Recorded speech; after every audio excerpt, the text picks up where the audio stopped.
সকলকে স্বাগতম জানাচ্ছি মুক্তাগাছার ইতিহাস মিডিয়া ইউটিউব চ্যানেল।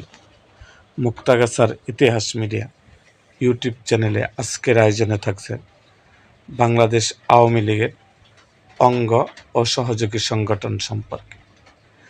আওয়ামী লীগের অঙ্গ ও সহযোগী সংগঠন কত সনে এবং কত তারিখে প্রতিষ্ঠিত হয়েছিল সেই সম্বন্ধেই আমাদের আজকের ভিডিওটা।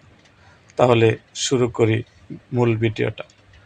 আওয়ামী লীগের মূল দল 1949 সালে 23শে জুন পূর্ব পাকিস্তান আওয়ামী মুসলিম লীগ হিসাবে প্রতিষ্ঠিত হয়। এর 8টি প্রধান সহযোগী ও ভ্রাতৃপ্রতিম সংগঠন বিভিন্ন সময়ে প্রতিষ্ঠিত হয়েছে। 4 জানুয়ারি 1948 সালে বাংলাদেশ আওয়ামী ছাত্রলীগ প্রতিষ্ঠিত হয়। এটা বাংলাদেশের আওয়ামী লীগ প্রতিষ্ঠিত হওয়ার 1 বছর আগে ছাত্রলীগের জন্ম। শ্রমিক লীগ 12 অক্টোবর 1969 সালে শ্রমিক লীগ গঠিত হয়।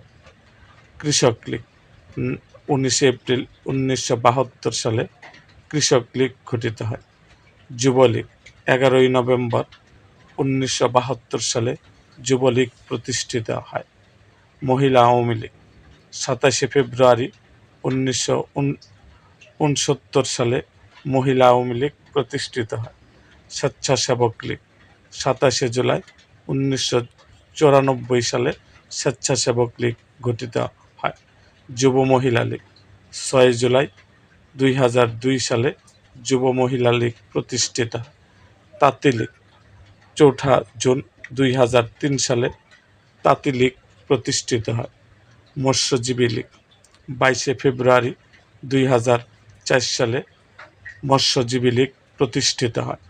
আইনজীবী পরিষদ আওয়ামী আইনজীবী পরিষদ নামে পরিচিত। এরকম আরও ভিডিও পেতে এবং রাজনৈতিক অঙ্গনের নানা ঘটনা ও ইতিহাস জানতে আমাদের মুক্তাগাছার ইতিহাস মিডিয়া ইউটিউব চ্যানেলটিকে সাবস্ক্রাইব করুন এবং পাশে থাকা বেল আইকনটি বাজিয়ে দিন।